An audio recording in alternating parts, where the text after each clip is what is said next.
Will the Senate please come to order? Devotional exercises will be conducted by Reverend Paul Sawyer of the First Universalist Church in Heartland. Thank you for coming in. Welcome.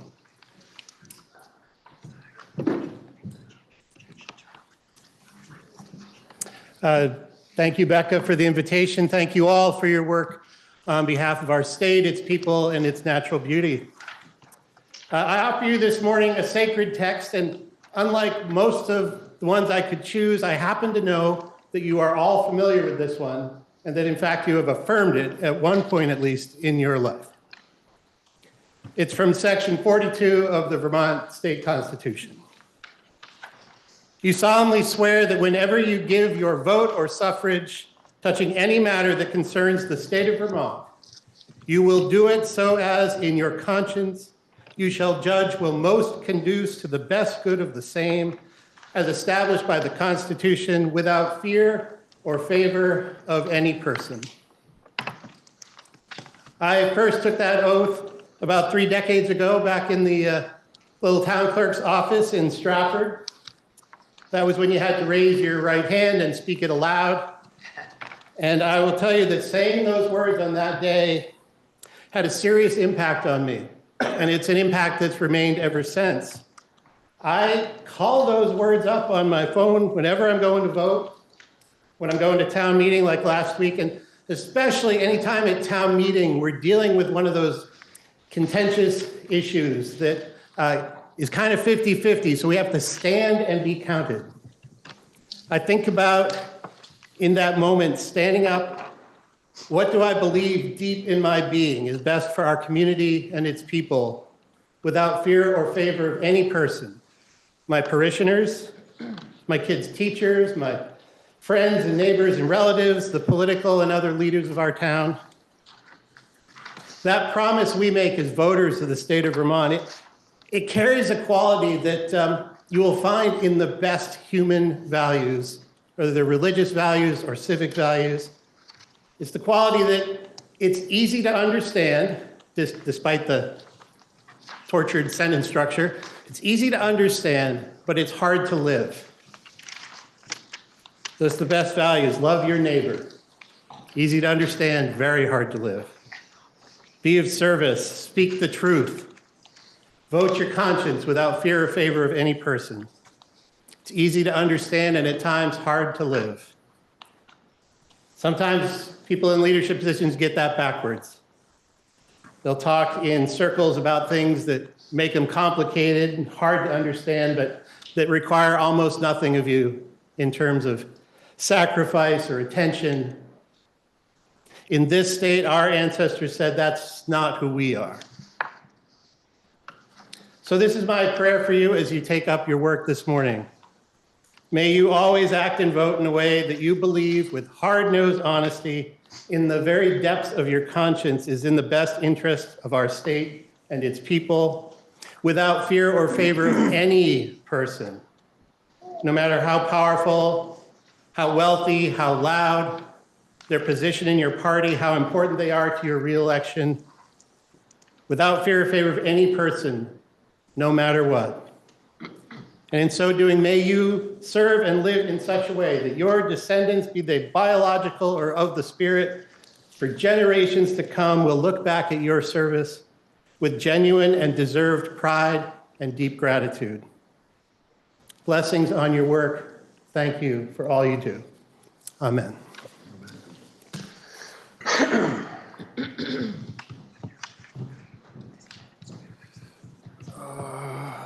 I think you might have got away with one of my papers, Reverend. Uh-oh.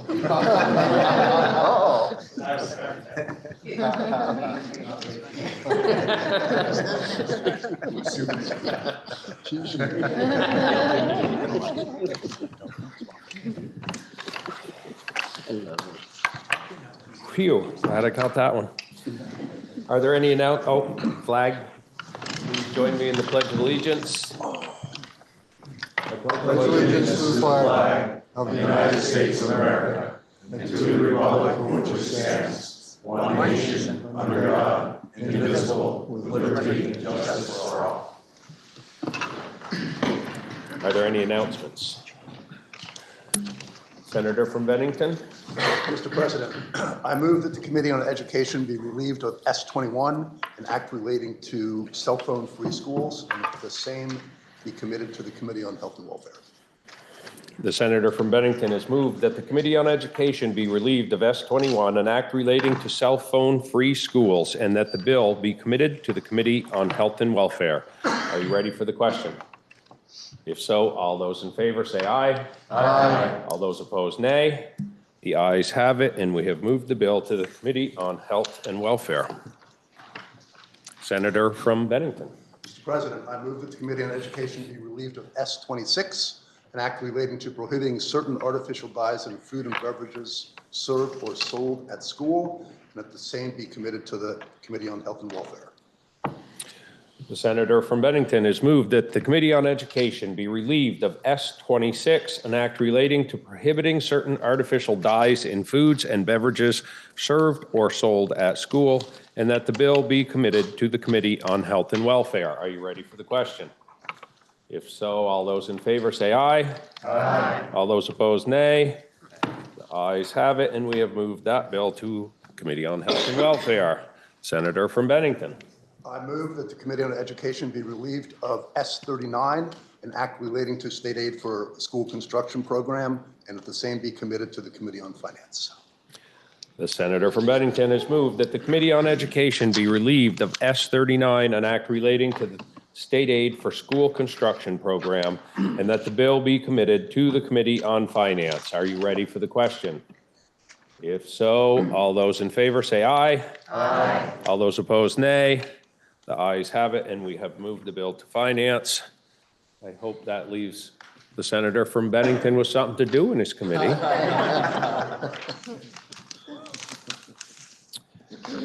Are there any announcements? We now have Rule 31, referrals, and Senate Bill, Senate Bill S12 being on the calendar for notice and affecting the revenues of the state. Under Rule 31 is referred to the Committee of Finance. Am I supposed to do this together? Also, Senate Bill 18 being on the calendar for notice and affecting the revenues of the state under Rule 31 is referred to the Committee on Finance. Senate Bill 27 and Senate Bill 60 being on the calendar for notice and carrying an appropriation under Rule 31 are both referred to the Committee on Appropriations.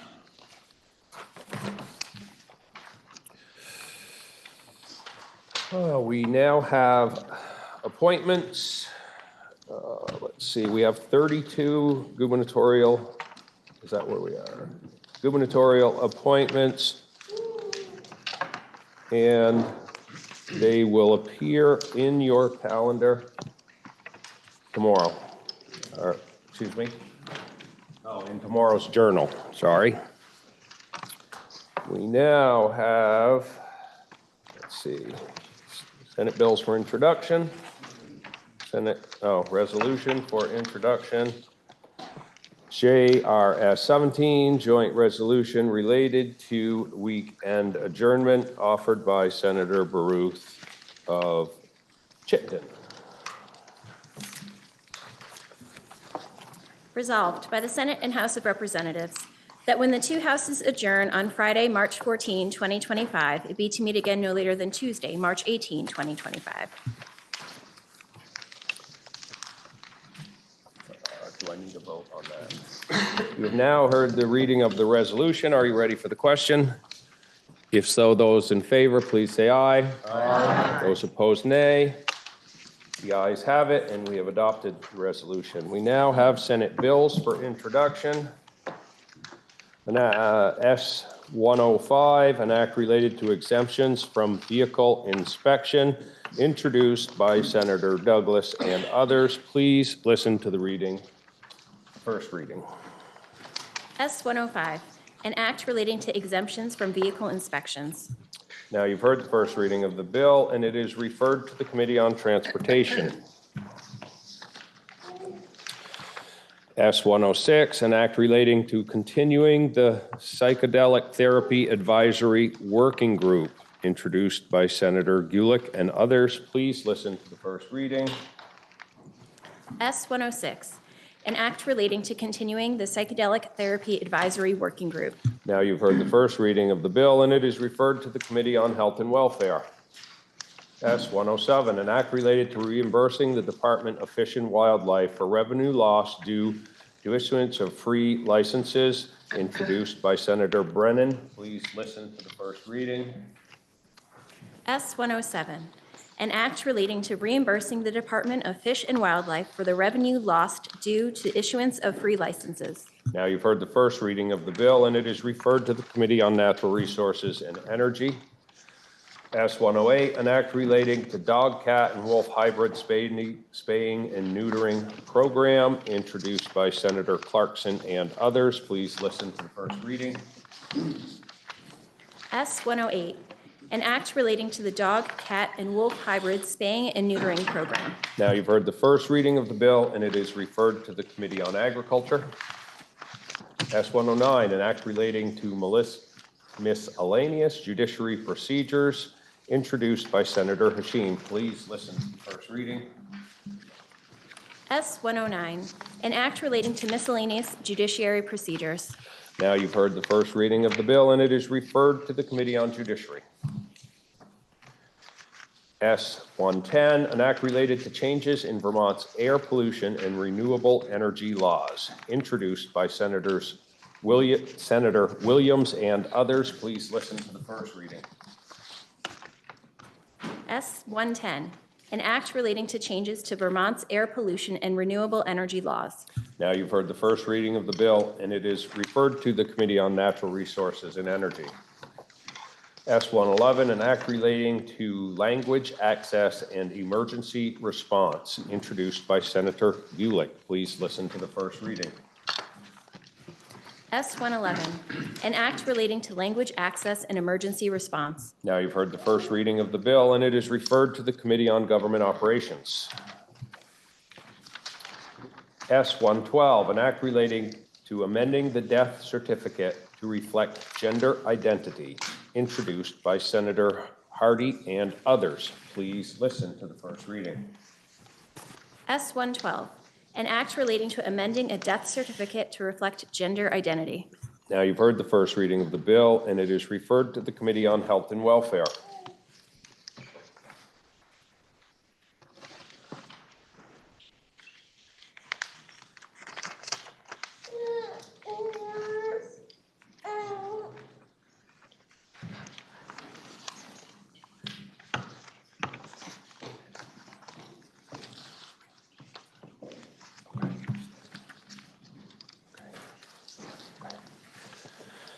S-113, an act relating to requiring the Agency of Transportation to request conditions in relation to the relicensing of the Bellows Falls Hydroelectric Project, introduced by Senator Harrison. Please listen to the first reading.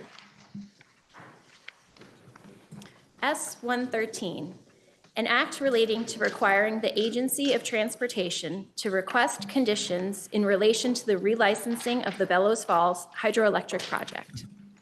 Having heard the first reading of the bill, it is referred to the Committee on Finance. Orders of the day. Senator from Chittenden. Mr. President, I would ask that we move over S69 at this point and delay until tomorrow. We can just.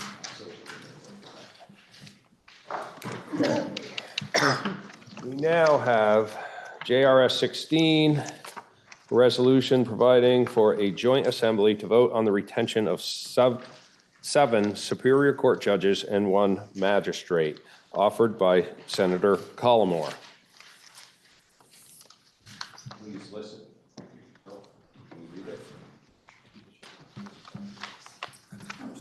Oh, we've already read it. Now the question is, shall the Senate adopt the resolution? Are you ready for the question? If so, all in favor, please say aye. Aye. All those opposed, nay.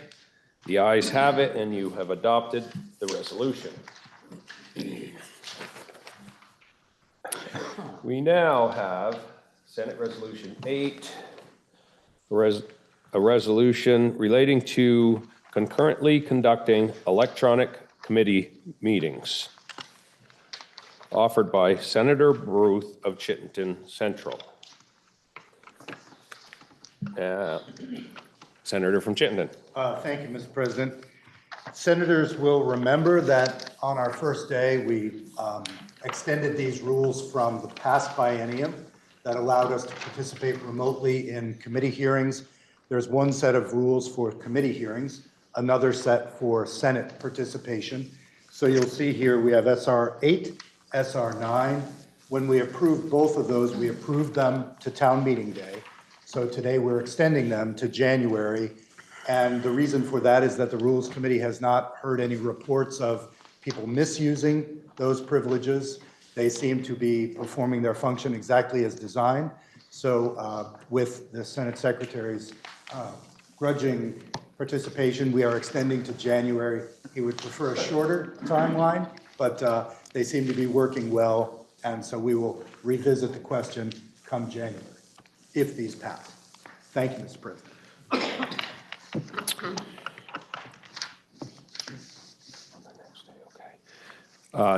Now we've heard the reading of the resolution, and it will be placed. Sorry. So go here. Okay. Now we will take up, or just go to the resolution has been read and go to the question. The resolution has already been read and set forth in yesterday's journal, which is before you. So the question is, shall the Senate adopt the Senate resolution? Are you ready for the question? All those in favor say aye. Aye. All those opposed, nay. The ayes have it, and we have adopted the resolution. We now have SR 9, Senate resolution relating to electronic participation in Senate sessions, offered by Senator Baruth of Chittenden Central. The resolution has been read and is set forth in yesterday's journal, which is before you. And the question is, shall the Senate adopt the Senate resolution? Are you ready for the question? If so, all those in favor say aye. Aye. All those opposed, nay. The ayes have it, and we have adopted the resolution. Yeah, that's it. That completes the orders of the day. Senator from Chittenden. Thank you, Mr. President. Pending announcements, I would move that the Senate stand in adjournment until 1 p.m. Wednesday, March 12th. Are there any announcements? Senator from Windsor. Senate Democrats will be caucusing at 12:20 in the lounge. Are there any other announcements? Senator from Rutland. Thank you, Mr. President. Over the past 20 months, I've worked with the Friends of the Vermont State House to develop a high-quality lapel pin for political recognition for legislators, executive branch, and state employees.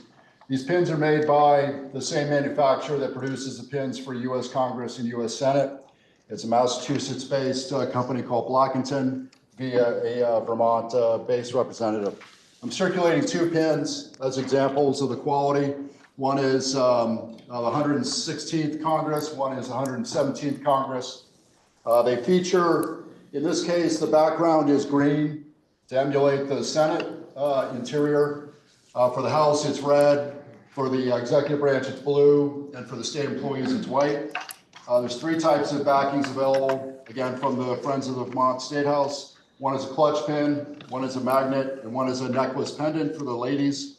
Pre-orders are now open at $35 a piece. Proceeds go to the Friends of the Vermont State House. There's 3 options to order. One option is to use a form, which is in your inbox, and deliver that to the gift shop or to the Sergeant at Arms office. Second, you can go to the gift shop up by the cafeteria and do a pre-order. Third is the gift shop has an online catalog, and their website is on the order form. The first wave of orders will close out on Monday, March 24, so it's a little less than 2 weeks, and this will allow enough time for production and delivery before the end of the session. The second wave of orders will be in January of 2026. We've worked closely with the senator from Chittenden to ensure that we recognize his earlier lapel pin project and look forward to your support. You can direct questions to me or to the Friends of the Vermont State House. Thank you, Mr. President. Are there any announcements? Senator from Chittenden. Just point of personal privilege, these are much nicer pins. I'm going to order a few as well. Thank you, Mr. President. Senator from Washington. Thank you, Mr. President. Senate Finance will meet at 1:20 today in room 11. It's our regular joint meeting with the House Ways and Means Committee. Are there any other announcements? Senator from Windham. Senate Judiciary will meet at 10 a.m. Senator from Rutland. Thank you, Mr. President. Senate Government Operations will meet at 1:30. Senator from Memorial. Senate Transportation at 10. Senator from Washington. Senate National will meet at 10 as well. Senator from Essex. Senate Agriculture at 10 as well. Thank you, Mr. President. Senator from Wyndham. Senate Institutions will meet at 1. Senator from Windsor. Senate Economic Development, Housing and General Affairs will meet at 10:15, but it would be great if we could be there a little bit earlier so we can start right on time. Right, thanks. Senator from Chittenden. Senate Health and Welfare will meet at 10:15. Are there any more announcements? Seeing none, the senator from Chittenden has moved that we adjourn until 1 p.m. on Wednesday, March 12th. Are you ready for the question? If so, all in favor, say aye. Aye. All those opposed, nay. The ayes have it, and we've adjourned till 1 p.m. on Wednesday, March 12th.